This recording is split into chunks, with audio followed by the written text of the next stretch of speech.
أستغفر الله وأتوب إليه. الحمد لله وكفى وسلام على عباده الذين اصطفى. أما بعد فأعوذ بالله من الشيطان الرجيم. بسم الله الرحمن الرحيم.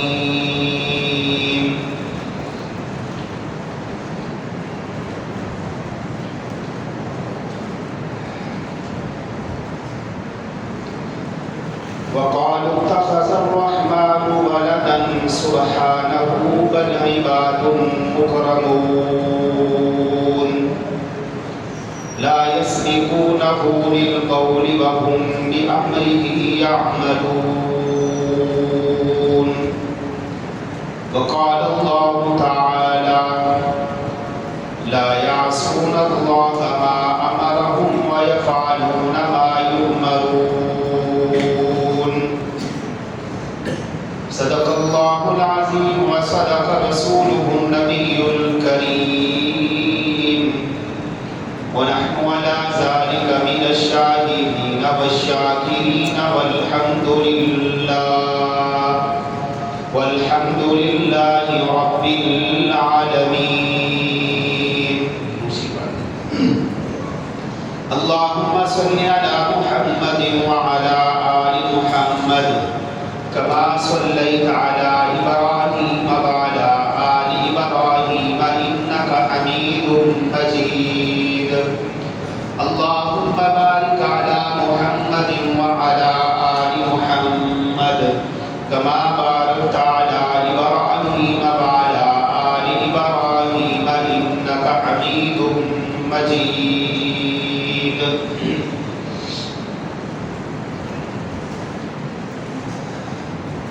عزیزان محترم و مکرم، میں اور آپ اللہ رب العزت کا اتنا بھی شکر ادا کریں وہ کم ہے کہ اللہ رب العزت نے مجھے اور آپ کو نماز جمعہ کے لیے اپنے گھر میں آنے کی توفیق نصیب فرمائی.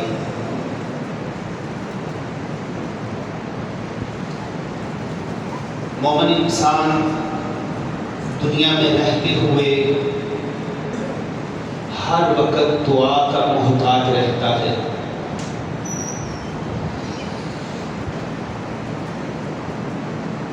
زندگی میں مومن انسان اپنے لیے بھی دعا کر سکتا ہے اور کسی اور کے لیے بھی دعا کر سکتا ہے اور کسی سے دعا کروا بھی سکتا ہے. جب مومن انسان دنیا سے چلا جاتا ہے تو وہ صرف دعاؤں کا محتاج ہوتا ہے. دنیا سے چلا گیا، موت آ گئی، اب وہ سارے کے سارے اعمال جو ہیں ختم ہو جاتے ہیں. زندہ تھا نماز پڑھتا تھا، زندہ تھا روزے رکھتا تھا، زندہ تھا ذکر و اذکار کرتا تھا، لیکن جو ہی موت آ گئی یہ ساری کی ساری چیزیں ختم ہو گئی. تو مومن انسان دنیا میں رہتے ہوئے بھی اور دنیا سے جانے کے بعد بھی دعا کا ہر وقت محتاج رہتا ہے. کچھ دنیا میں خوش قسمت انسان ایسے ہیں کہ جن کے لیے ہوا میں اڑنے والے پرندے دعا کرتے ہیں اور سمندر میں تیرنے والی مچھلیاں بھی دعا کرتی ہیں اور چیونٹیاں چلتے ہوئے جو ہے وہ دعا کرتی ہیں. اور پھر بعض خوش قسمت ایسے لوگ ہیں کہ جن کے لیے اللہ کے فرشتے دعا کرتے ہیں. اللہ کے فرشتے وہ تو معصوم ہیں، وہ نورانی مخلوق ہیں، وہ ہر وقت ان کا کھانا پینا، ان کی خوراک جو ہے وہ تو وہ آدمی کتنا خوش قسمت ہے جسے دنیا میں رہتے ہوئے اللہ کے فرشتوں کی دعائیں نصیب ہو جائیں. اور رسول اللہ صلی اللہ علیہ وسلم نے کچھ اعمال ایسے بتائے ہیں جو انسان کلمہ پڑھنے کے بعد لا الہ الا اللہ محمد رسول اللہ اس نے پڑھ لیا وہ مسلمان ہو گیا. اور ایمان کے بعد جو بندہ چند یہ کام کر لے، جس میں درس میں بھی اس دن بیان کر رہا تھا مغرب کی نماز کے بعد، کہ بہت ساری چھوٹی چھوٹی نیکیاں ایسی ہیں کہ جن کی طرف ہماری توجہ ہی نہیں جاتی، حالانکہ وہ نیکیاں ایسی ہیں کہ ان نیکیوں کے کرنے کی وجہ سے بندہ جنت الفردوس کا مستحق بن جاتا ہے. اور بعض نیکیاں، بعض اعمال ایسے ہیں کہ بندہ جتنے، حالانکہ دنیا میں رہتے ہوئے بندہ دولت کماتا ہے، اس کی کوئی حد ہوتی ہے، مزدوری طے ہے کہ یار اتنے تو کرے گا تو اتنے تجھے پیسے مل جائیں گے، اتنے دام ملیں گے، اتنا کام کرے گا تو یہ ملے گا. تو نبی اکرم صلی اللہ علیہ وسلم نے ارشاد فرمایا، ابو ہریرہ تم کیا کر رہے ہو؟ فرمایا اللہ کے رسول میں درخت لگا رہا. حالانکہ ابو ہریرہ دن میں کتنے درخت لگا لیں گے؟ 100 لگا لیں گے، 200 لگا لیں گے. لیکن فرمایا ابو ہریرہ میں اس سے بہتر درخت نہ تمہیں بتاؤں جو تو ہر روز جنت میں لگائے گا. بیٹھا تو دنیا میں ہے لیکن جنت میں تیرے درخت لگ رہے ہیں. حضرت ابو ہریرہ رضی اللہ عنہ کہنے لگے اللہ کے رسول مجھے ضرور بتلائیے.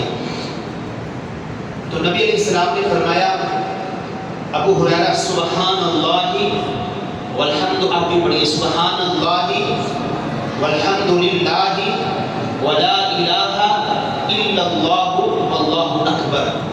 فرمایا ابو ہریرہ یہ 4 کلمے ہیں، حالانکہ دیکھیے وقت بھی نہیں لگا، میں نے اور آپ نے بھی پڑھ بھی لیے ہیں.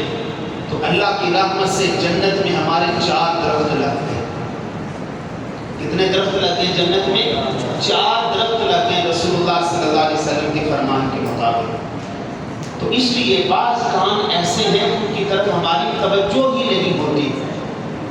اگر میں اور آپ ان کو کرنے والے بن جائیں تو یہ کوئی ڈیل یا کوئی آفر ہماری نہیں ہے، یہ محمد کریم صلی اللہ علیہ وسلم کی طرف سے آفر ہے، محمد کریم صلی اللہ علیہ وسلم کی طرف سے پیشن گوئی ہے، آپ کی طرف سے بشارت ہے. باقی جو آپ نے کہہ دیا اس کے اوپر ہمارا ایمان ہے، اس کے اوپر ہمارا ایمان ہے، اور ایمان رکھنا بھی ضروری ہے. اس کے بغیر ایمان مکمل بھی نہیں ہو سکتا. جب میرے نبی نے کہہ دیا کہ کوئی بندہ دنیا میں رہتے ہوئے یہ کام کرے گا تو اللہ کے فرشتوں کی دعائیں جو ہیں اس بندے کو نصیب ہو جائیں گی. یہ اللہ کے فرشتے اللہ کی مخلوق ہیں. مشرکین مکہ یہ کہا کرتے تھے وَقَالُوا اتَّخَذَ الرَّحْمَنُ وَلَدًا، کہ رحمان نے جو ہے ان کو اپنی اولاد بنا لیا ہے. بعض مشرکین کہتے تھے کہ یہ فرشتے اللہ کی بیٹیاں ہیں، جیسے یہودیوں نے کہا نا عزیر علیہ السلام یہ اللہ کا بیٹا ہے، عیسیٰ علیہ السلام اللہ کا بیٹا ہے. مشرکین مکہ نے کہا کہ فرشتے اللہ کی بیٹیاں ہیں.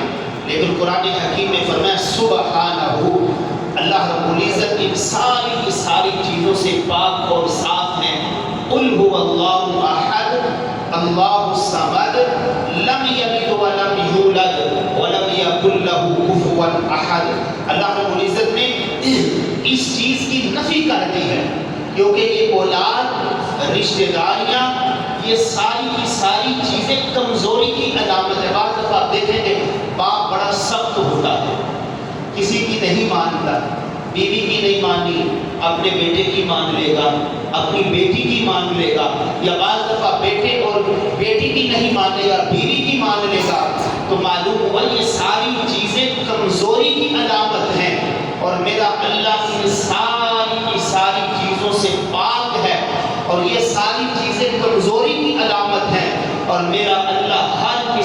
کمزوریوں سے اور ضعف سے، نیند سے، اونگ سے پاک اگر کوئی ذات ہے تو وہ کون سی ذات ہے؟ وہ اللہ کی ذات ہے۔ تو لہٰذا اللہ کی طرف اولاد کی نسبت کرنا میرے بھائیوں یہ سراسر جو ہے وہ ظلم ہے اور سراسر جو ہے وہ ناانصافی ہے۔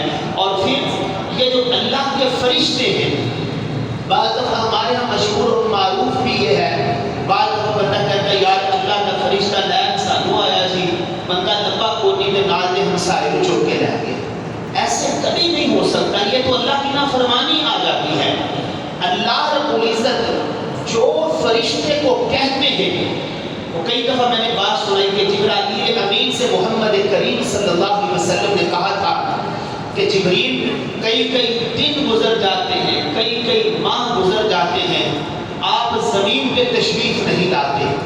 تو جبرائیل امین نے کیا کہا؟ اللہ کے رسول جب میں آپ کے چہرے انور کو دیکھ کے جاتا ہوں نا تو آسمان پہ میں بھی تڑپتا رہتا ہوں، کب مجھے اجازت ہو میں آگے آپ کے چہرے انور کی زیارت کروں۔ لیکن حضور میں اللہ کے حکم کے بغیر میرے 600 پر ہیں، کتنے پر ہیں؟ 600 پر ہیں، میں اللہ کی مرضی کے بغیر اپنے ایک پر کو بھی حرکت نہیں دے سکتا۔ اگر وہ صرف ایک پر کھول دینا تو پوری کائنات اس میں سما ہے۔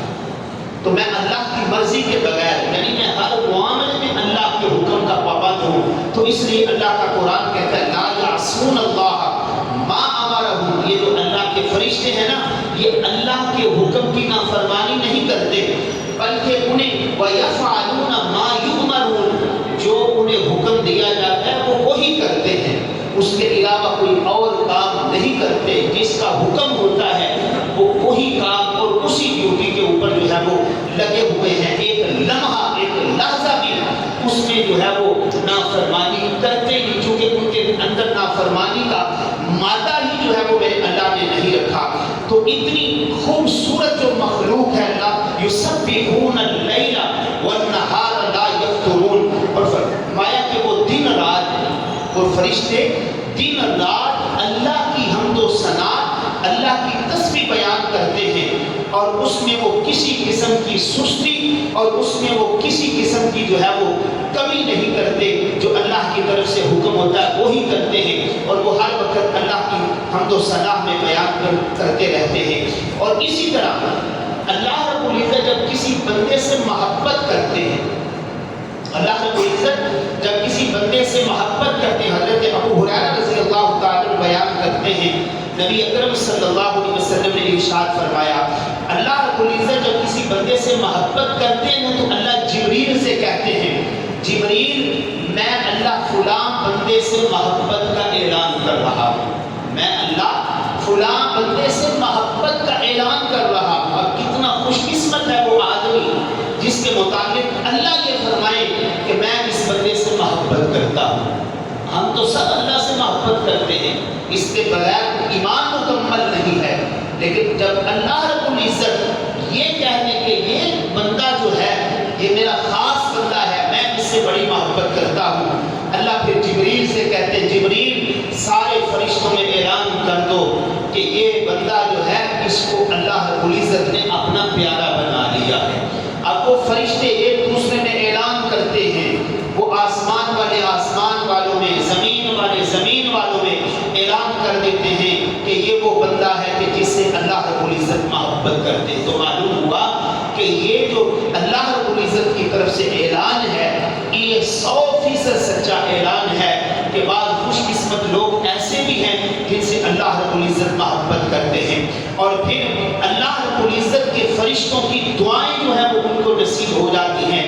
نبی اکرم صلی اللہ علیہ وسلم نے ارشاد فرمایا سب سے پہلے وہ بندہ، وہ خوش قسمت ہے وہ بندہ جسے اللہ کے فرشتوں کی دعائیں ملتی ہیں۔ نبی اکرم صلی اللہ علیہ وسلم نے فرمایا سب سے پہلے وہ بندہ، اس طرح فرمایا الذین یحملون العرش ومن حولہ یسبحون بحمد ربهم ویؤمنون به ویستغفرون للذین آمنوا ربنا وسعت كل شيء رحمة وعلما فاغفر للذين تابوا واتبعوا آباءهم وأزواجهم وَذُرِّيَّاتِهِمْ إِنَّكَ أَنْتَ الْعَزِيزُ الْحَكِيمُ۔ فرمایا کہ سب سے پہلے وہ بندہ ربنا وسعت كل شيء رحمة وعلما فاغفر للذين تابوا واتبعوا سبيلك وقهم عذاب الجحيم۔ سب سے پہلے وہ خوش قسمت آدمی جو اللہ کے فرشتوں کی دعاؤں کا مستحق بن جاتا ہے، جس سے زندگی میں کوئی گناہ ہو گیا، توجہ فرمائیں، کسی بندے سے کوئی گناہ ہو جاتا ہے جو صغیرہ گناہ ہے، وہ کئی دفعہ میں نے کہا اگر کوئی بندہ وضو کرتا ہے، وضو کرنے سے گناہ معاف ہو جاتے ہیں۔ نبی علیہ السلام نے یہاں تک فرمایا کہ وضو کرنے سے جو بندے کے ناخن کے اندر گناہ ہوتے ہیں، ناخن کے اندر سے گناہ، اللہ رب العزت ان گناہوں کو بھی معاف فرما دیتے ہیں۔ بعض دفعہ بندہ کسی کو پانی پلاتا ہے، کھانا کھلاتا ہے، اچھے اخلاق کا مظاہرہ کرتا ہے، سلام میں پہل کرتا ہے، یہ وہ چیزیں ہیں کہ جن کے کرنے سے آدمی کے صغیرہ گناہ جو ہے وہ معاف ہو جاتے ہیں، تو کبیرہ گناہ جو ہیں وہ بغیر توبہ کے معاف نہیں ہوتے۔ نبی اکرم صلی اللہ علیہ وسلم نے ارشاد فرمایا سب سے پہلے وہ بندہ اللہ کے فرشتوں کی دعاؤں کا مستحق بنتا ہے جو دنیا میں رہتے ہوئے اگر اس سے گناہ ہو گیا اور اس نے اپنے گناہ کے اوپر اپنے رب سے معافی مانگی، اپنے رب سے معافی مانگی۔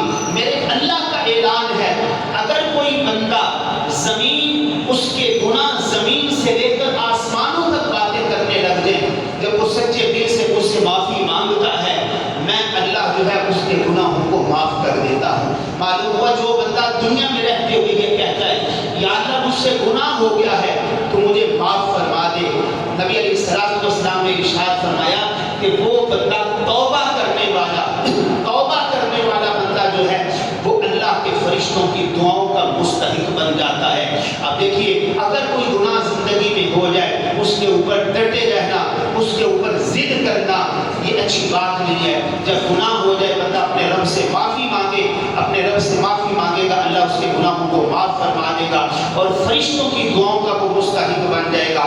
اور دوسرا، رسول اللہ صلی اللہ علیہ وسلم نے فرمایا جو لوگوں کو خیر کی تعلیم دیتا ہے، جو بندہ لوگوں کو خیر کی تعلیم دیتا ہے، لوگوں کو اچھی باتوں کا حکم دیتا ہے، لوگوں کو جو ہے وہ دین کی طرف بلاتا ہے، نماز کی طرف بلاتا ہے، قرآن کی طرف بلاتا ہے، سب سے تمہارا اچھا تو دوست وہی ہے نا جو تمہاری آخرت کی فکر کرے، جو تمہارے دین کی فکر کرے۔ کہیں یار میرا دوست جو ہے یہ بے دین ہو کے نہ مر جائے، کہیں یہ میرا دوست جو ہے یہ بے نمازی ہو کے نہ مر جائے۔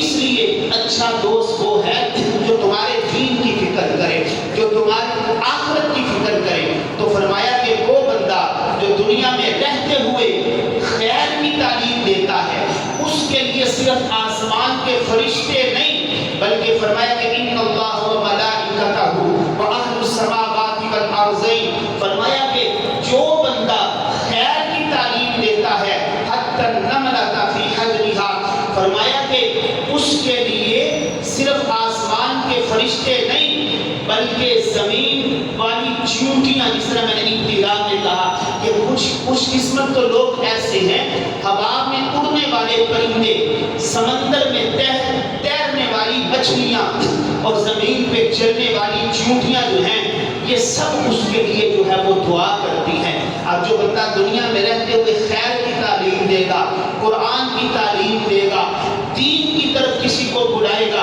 حضرت علی رضی اللہ تعالیٰ عنہ سے رسول اللہ صلی اللہ علیہ وسلم نے فرمایا تھا اے میرے بھائی علی، اگر آپ کے کہنے سے کوئی بندہ ایمان والا ہو گیا، کوئی بندہ دین والا بن گیا، کوئی بندہ نماز قرآن اللہ کی توحید کی طرف آنے والا بن گیا، اے علی وہ ایک بندہ ہی تیرے لیے جنت میں جانے کا سامان بن جائے گا۔ تو حضرت علی رضی اللہ تعالیٰ عنہ وہ تو جنتی آدمی ہے، وہ تو جنتی ہے، وہ تو اہل بیت میں سے ہیں، ان کے لیے تو رسول اللہ صلی اللہ علیہ وسلم نے دنیا میں انہیں جنت کی بات بشارت سنائی۔ اصل میں یہ ہمیں تعلیم دینا مقصد ہے، ہمیں تعلیم دینا مقصد ہے کہ تم دنیا میں رہتے ہوئے صرف اپنے دین کی فکر نہ کرنا بلکہ اپنے دوستوں کی، اپنے ہمسایوں کی، اپنے رشتہ داروں کی بھی دین کی فکر کرنا، کیونکہ رسول اللہ صلی اللہ علیہ وسلم نے جب تبلیغ کا آغاز کیا وَأَنذِرْ عَشِيرَتَكَ الْأَقْرَبِينَ، کی جو ہے وہ ابتدا کی۔ اور اس کے بعد رسول اللہ صلی اللہ علیہ وسلم نے فرمایا، حضرت براء بن عازب رضی اللہ تعالیٰ عنہ بیان کرتے ہیں، رسول اللہ صلی اللہ علیہ وسلم نے ارشاد فرمایا کہ اللہ کے فرشتے اس بندے کے لیے مغفرت کی دعا کرتے ہیں جو بندہ صف اول میں بیٹھتا ہے۔ صف اول میں بیٹھتا ہے، اور صف اول میں بیٹھنا صحابہ کرام رضوان اللہ تعالیٰ علیہ مجمعین کی عادت مبارکہ یہ تھی کہ وہ کندھوں کو پھیلاتے ہوئے، آپ بڑی سیرت کا مطالعہ کریں، یہ ساری چیزیں آپ کو مل جائیں گی، کندھوں کو پھیلاتے ہوئے آپ آگے نہیں آیا کرتے تھے، بلکہ رسول اللہ صلی اللہ علیہ وسلم اس سے منع فرماتے تھے۔ آپ دیکھیے صف اول میں تو ظاہر بات ہے اس بندے کا ہی حق ہے نا جو بندہ پہلے آگے بیٹھے گا، اس لیے فرمایا کہ صف اول کا ثواب بھی بہت زیادہ ہے، صف اول کا ثواب بھی بہت زیادہ ہے۔ لیکن میرے بھائی رسول اللہ صلی اللہ علیہ وسلم نے ارشاد فرمایا، حضرت براء بن عازب رضی اللہ تعالیٰ عنہ بیان کرتے ہیں، فرمایا کہ جو بندہ صف اول میں نماز پڑھتا ہے، صرف صف اول میں نماز نہیں پڑھتا بلکہ پھر ان لوگوں کے لیے بھی اللہ کے فرشتے دعا کرتے ہیں جو مسجد میں آ کے نماز کا انتظار کرتے ہیں۔ بعض لوگوں کی عادت ہوتی ہے امام سے پہلے کھڑے ہو جاتے ہیں، امام سے پہلے۔ اب شادیوں میں چلے جائیں، یقین جانیے وقت کی کوئی پرواہ نہیں، وہاں بندہ 3 گھنٹے پہلے بھی چلا جاتا ہے، وہاں پہ کبھی کسی کی کھڑی کی طرف نظر نہیں ہوتی۔ اور لیکن مسجد میں ہر بندہ یہ کہتا ہے یار سوئی پہ سوئی ہو تو مسجد میں مصلی پہ امام کھڑے ہو جائے، اور بعض دفعہ امام سے پہلے ہی لوگ جو ہے وہ کھڑے ہو جاتے ہیں۔ میرے بھائیوں یہ اتنا اجر و ثواب کا کام ہے۔ مسجد میں جو بندہ آ کے بیٹھتا ہے، مسجد میں آ کے نماز کے انتظار میں بیٹھتا ہے، فرمایا کہ جب تک وہ نماز کے انتظار میں بیٹھا رہے گا اللہ کے فرشتے اس کے لیے جو ہے وہ دعا کرتے رہے۔ اب وہ فضول نہیں بیٹھا ہوا، اسے ثواب مل رہا ہے، اللہ کے فرشتوں کی دعائیں اسے مل رہی ہیں، اور وہ مسجد میں بیٹھ کے کوئی دنیا کی بات نہیں کرتا، اللہ کا ذکر کرتا ہے، مسجد میں داخل ہوتا ہے، آگے تحیۃ الوضو پڑھتا ہے، تحیۃ المسجد پڑھتا ہے۔ حضرت بلال حبشی رضی اللہ تعالیٰ عنہ کا کون سا ایسا عمل تھا کہ وہ چلتے مدینہ کی گلیوں میں ہیں، ان کے چلنے کی آواز جنت میں آ رہی ہے۔ وہ جب مسجد میں آتے تھے تو سب سے پہلے 2 نفل آگے پڑھا کرتے تھے۔ اللہ یہ توفیق دے تو یہ عمل ضرور کیا کریں۔ مسجد میں تو بندہ آ کے خوش ہوتا ہے۔ میرے نبی نے فرمایا جب کوئی بندہ جیسے مچھلی پانی میں خوش ہوتی ہے، مومن انسان مسجد میں آ کے ایسے خوشی جو ہے وہ محسوس کرتا ہے۔ تو فرمایا کہ جو بندہ صف اول میں بیٹھتا ہے، پہلے آتا ہے، اس کے لیے بھی اللہ کے فرشتے جو ہے وہ دعا کرتے ہیں۔ اور وہ بندہ جو مسجد میں آ کے نماز کے انتظار میں بیٹھا ہوتا ہے، میں نے کئی دفعہ کہا کہ بعض دفعہ میں نے کالم پڑھا تھا مسجد کے گمنام نمازی، کسی دوست نے کالم لکھا تھا، میں نے پڑھا، وہ بڑا اچھا کالم لگا کہ بعض دفعہ یقین جانیے مسجد میں یہ چیزیں ہم سب کے لیے ضروری ہیں، میں بھی سیکھوں، آپ بھی سیکھیں۔ بعض دفعہ بندہ یقین جانیے 70 سال گزر جاتے ہیں، ایک مسجد کا وہ نمازی ہوتا ہے، لیکن اس کی کسی کو وہ نہ کسی کو زبان کے ذریعے سے تکلیف پہنچاتا ہے، نہ کسی کو ہاتھ کے ذریعے سے وہ تکلیف پہنچاتا ہے۔ جب وہ دنیا سے چلا جاتا ہے تو پھر پتہ چلتا ہے یار وہ اللہ کا ایک نیک بندہ 50 سال 30 سال 40 سال مسجد میں نماز پڑھتا رہا، لیکن اس کی زبان سے اس کے ہاتھوں سے آج تک کسی کو تکلیف نہیں پہنچی۔ اس حدیث کو پڑھیے، خدا اللہ میں کسی کے اوپر ہٹ نہیں کر رہا، یہ چیزیں سیکھنے والی ہیں۔ آج ہمارے ہاتھوں سے ہماری زبانوں سے لوگ محفوظ نہیں، ہمارے رویے مسجد میں ٹھیک نہیں ہوتے۔ اگر میرا رویہ ٹھیک نہ ہو، میرے برے رویے کی وجہ سے، میری بد اخلاقی کی وجہ سے کوئی بندہ مسجد میں نماز پڑھنا چھوڑ دے تو یہ کتنا نقصان۔ ہم اپنے رویوں کو درست کریں، ہم اپنے اخلاق کو ٹھیک کریں۔ رسول اللہ صلی اللہ علیہ وسلم کی حدیث پڑھیے، من لم یرحم صغیرنا ولم یوقر کبیرنا، اس کے اوپر کیا یہودی عمل کریں گے؟ یہ کیا عیسائیوں کے لیے ہے؟ یہ میرے اور آپ کے لیے حدیث ہے۔ جس نے لا الہ الا اللہ محمد رسول اللہ پڑھا ہے، یہ اس کے لیے فرمان ہے۔ فرمایا کہ من لم یرحم صغیرنا ولم یوقر کبیرنا، چھوٹوں کو، میں نے کئی دفعہ کہا شریعت ایک چیز کو بیان نہیں کرتی، اگر خاوند کے حقوق کو بیان کیا تو بیوی کے حقوق کو بھی بیان کیا، اگر والدین کی عظمت شریعت ہر چیز کو، اگر بڑا آدمی یہ چاہتا ہے یار میرا ادب ہو، میرا احترام ہو، مجھے عزت اور قدر کی نگاہوں سے دیکھا جائے، تو کیا چھوٹے بچے جو ہیں وہ اس چیز کا تقاضا نہیں کرتے کہ یار بڑا آدمی مجھے بھی عزت کے ساتھ بلائے، مجھے بھی بڑا آدمی بیٹا کہہ کے بلائے، اچھے الفاظ جو ہے اچھے الفاظ کا چناؤ کرے۔ رسول اللہ صلی اللہ علیہ وسلم نے کیا کہا تھا؟ فرمایا تھا لوگوں سن لو، اللہ نے تمہاری نیکیوں کا وزن کرنا ہے، اللہ نے تمہاری نیکیوں کا وزن کرنا ہے۔ یہ وہ بندہ جو کھان نو پیندا ہے، وہ بندہ کھان نو پیندا ہے، بعض دفعہ زبان کا دیا ہوا زخم جو ہے وہ نہیں بھرتا میرے بھائیوں، تلوار کا دیا ہوا زخم بھر جاتا ہے، زبان کا دیا ہوا زخم نہیں بھرتا۔ آج یہ رشتہ داریوں میں جو دراڑیں پڑی ہوئی ہیں، دوریاں پڑی ہوئی ہیں، اس کا سبب کیا ہے؟ یہی زبان ہے۔ میاں بیوی میں طلاق کا سبب کیا ہے؟ غربت نہیں ہے، یہ زبان کا غلط استعمال ہے۔ خامد گالاں کٹ جائے، بیوی سنتی، پھر بعد دفعہ بیوی کہتی ہے اور بس بھی کر، یعنی یہ زبان جو ہے اس کے غلط کے استعمال کی وجہ سے طلاقیں ہو رہی ہیں۔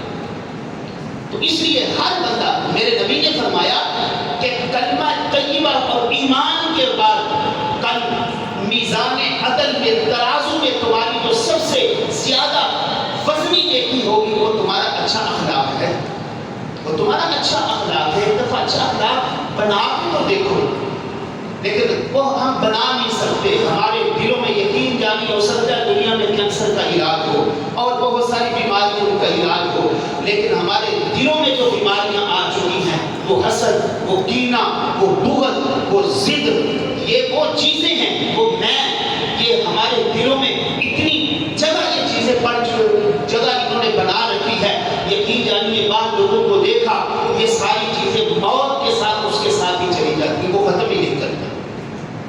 ضد بھی ہے، حسد بھی ہے، بغض بھی ہے، حالانکہ یہ وہ چیزیں ہیں جن سے اس کا دنیا میں نقصان ہوتا ہے، اتنا نقصان ہے۔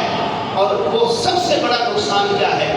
سب سے بڑا نقصان یہ ہے آخرت میں اسے کچھ بھی نہیں نصیب ہو، کوئی ثواب نہیں ہے، کوئی جنت نہیں ہے، کوئی اللہ کی رضا، کوئی چیز اسے نصیب نہیں ہوگی۔ اس لیے یہ زبان کو ٹھیک کیجیے، چھوٹوں پہ شفقت، چھوٹوں کو بھی حکم دیا گیا اپنے بڑوں کا ادب و احترام کریں، بڑوں کا ادب و احترام، بڑے آئے ان کے لیے جگہ چھوڑ دیں، اکرام کیجیے ایک دوسرے کا۔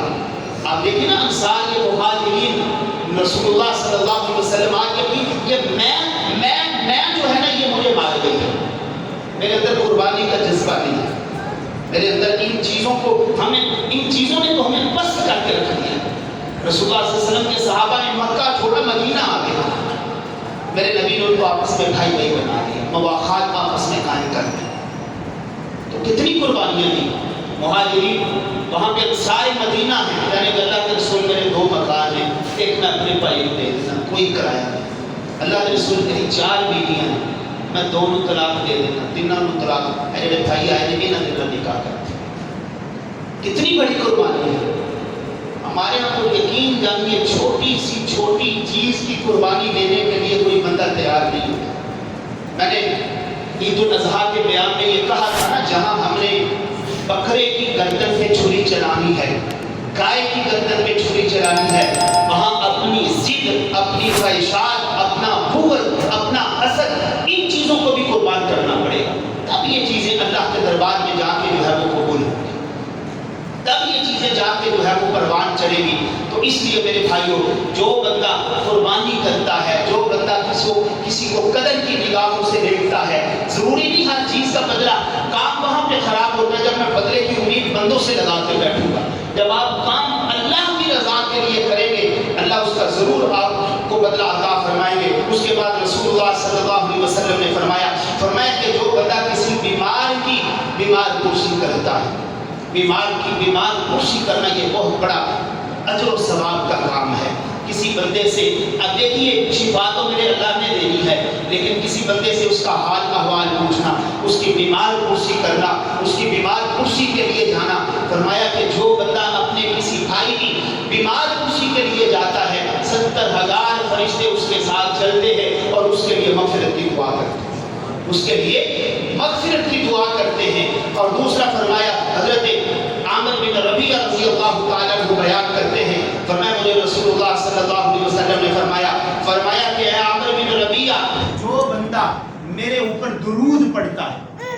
دیکھیے رسول اللہ صلی اللہ علیہ وسلم کے ہمارے اوپر کتنے احسان ہیں, کتنے احسان ہیں, اتنے زیادہ احسان ہیں. میں نے اس دن مغرب کی نماز کے درس میں کہا معذرت کے ساتھ کہ جس شخصیت نے کل قیامت کے دن سجدے میں جا کے اپنی امت کے لیے دعائیں کرنی ہیں, وہ شخصیت جو معراج کی بلندیوں پہ جا کے میرے اللہ نے کہا السلام علیکہ ایھا النبی ورحمۃ اللہ وبرکاتہ, یہ ساری چیزیں, لیکن رسول اللہ صلی اللہ علیہ وسلم نے کیا کہا, یا اللہ ان چیزوں میں میری امت کو بھی شامل فرما.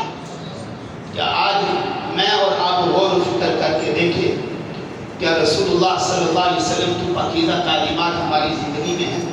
ہمارا ہر کام الٹ ہوتا ہے.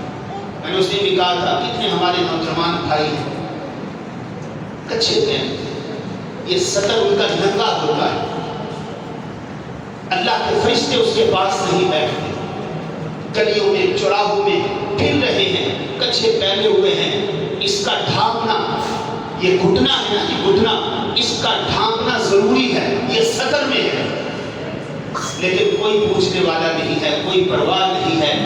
ہم ساری کی ساری چیزیں میرے نبی نے فرمایا. اب دیکھیے یہاں میں یہودیوں کے لیے بد دعا کروں, عیسائیوں کے لیے, ان ظالموں کے لیے ہم بد دعائیں کرتے ہیں, اور ادھر سے پھر نعرہ بھی ہے یار اہل غزہ کے ساتھ ہمارا ایمان کا رشتہ ہے. لیکن ہم اگر اپنی زندگی میں دیکھیں محمد کریم صلی اللہ علیہ وسلم کی تعلیمات کم نظر آئیں گی اور یہود و نصارہ کا طریقہ زیادہ نظر آئے گا. اپنے بال بنانے میں یہود و نصارہ کا طریقہ ہے, لباس پہننے میں یہود و نصارہ کا طریقہ ہے. میرے نبی نے فرمایا جو بندہ دنیا میں رہتے ہوئے مرد ہے عورت کی مشابہت اختیار کرے گا, اللہ کی اس کے اوپر لعنت برستی ہے. جو عورت ہوتے ہوئے مرد کی مشابہت اختیار کرے اس کے اوپر اللہ کی لعنت برستی ہے. میرے بھائیوں, رسول اللہ صلی اللہ علیہ وسلم کو اپنی زندگی میں لائیے, آپ کا ہر عمل حضور کی سنت کے مطابق ہو جائے, تو پھر یاد رکھنا زندگی میں بہاریں آ جائیں گی, زندگی میں خیر آ جائے گی. فرمایا کہ اے عامر بن ربیعہ, جو بندہ میرے اوپر دنیا میں رہتے ہوئے درود پڑے گا, یہ میرے اور آپ کے اوپر لازم ہے کہ ہم نبی اکرم صلی اللہ علیہ وسلم کی ذات گرامی پہ درود پڑھیں گے تو اللہ کی فرشتوں کے دعاؤں کے مستحق بن جائیں گے. اللہ عمل کرنے کی توفیق نصیب فرمائے. وما علینا الا البلاغ المبین.